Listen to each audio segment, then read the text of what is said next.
Hi everyone, this is Gabby from mythesiscoach.com, and it is so fantastic to be with you today talking about how to proofread your own academic writing.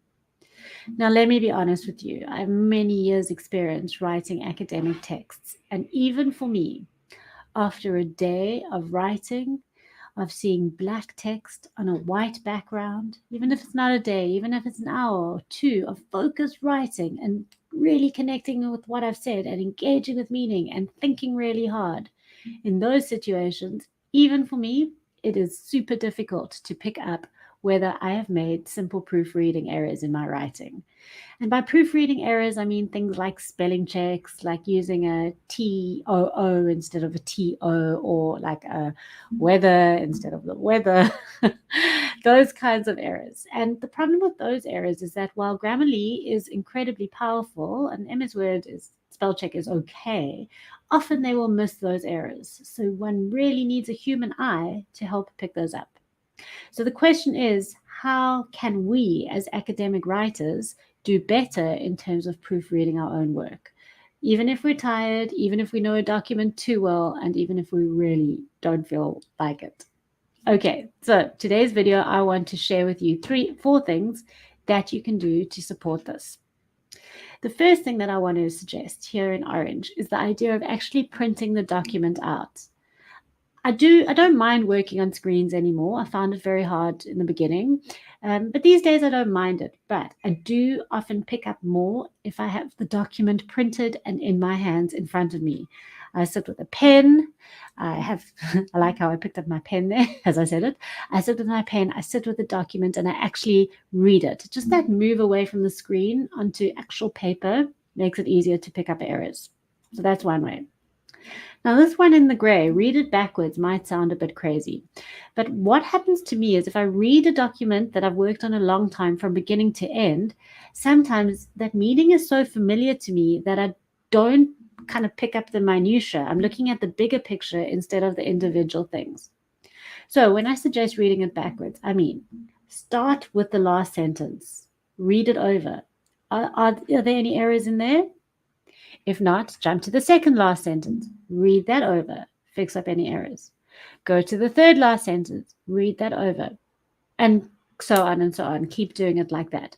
Breaking up the meaning by reading backwards will help you be able to pick things up you won't otherwise pick up because your brain will be making the meaning as you're going through, meaning you read faster. All right, this one in yellow is important for me. You will know for yourself what your tricky words are. I will let you in on a secret, viewers. My tricky words are words like knowledge, other words, privilege. I mean, I have a PhD, but I don't know if those are DGE or just GE, or I don't know what's going on there. That for me is a tricky word. Another one is calendar, ER or AR. Who knows?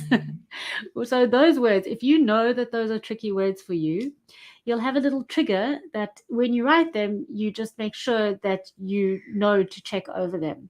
But even better is if in front of you, in front of your computer, you just keep a list of those words and how to spell them right. And that will be really helpful in terms of being able to just quickly look up at that so that you can check that you got the word right or use it right the first time, ideally. If you would like to share your tricky words with me, now that I've bared my soul to you about my tricky words, if you'd like to share yours with me, please pop them into the comments so that I can feel a bit better about my life. And the last one, I know I said proofreading your own work, but in blue there I've said find a friend. And if you can find somebody who is going through something similar like you, who either has to write the same essay as you or is also writing a thesis, if you can find that person and you can do some sort of skills exchange with them, you will find it so helpful to just get a new eye on the reading. You don't have to fork out for your thesis. You might do this, but on an essay, an assignment, or a draft, or a chapter, or a section you're sending to your supervisors, you don't have to fork out a ton of money for proofreading. Just getting another eye on your writing can be incredibly helpful in terms of enabling you to pick up errors that you might otherwise have missed. So there we go. 4 tips for proofreading your own academic writing. Remember, your writing stands in for you when you are not there to win people over with your winning smile and awesome personality. You're not there when somebody is just reading your writing. So you want to try and make sure that it is looking as effective, as polished, and as impactful as it can. And proofreading is one of your ways to do that. So before I log off, I would like to just point out that if you are working on a thesis or you're at the very beginning stages of a long-term research project, I would really encourage you to connect and take advantage of my free thesis starter kit short course. You can find that there and the link that is scrolling across your screen right now. Download that, it's free, and it will really help get you focused in on the research that you want to do and setting off to be a productive thesis writer.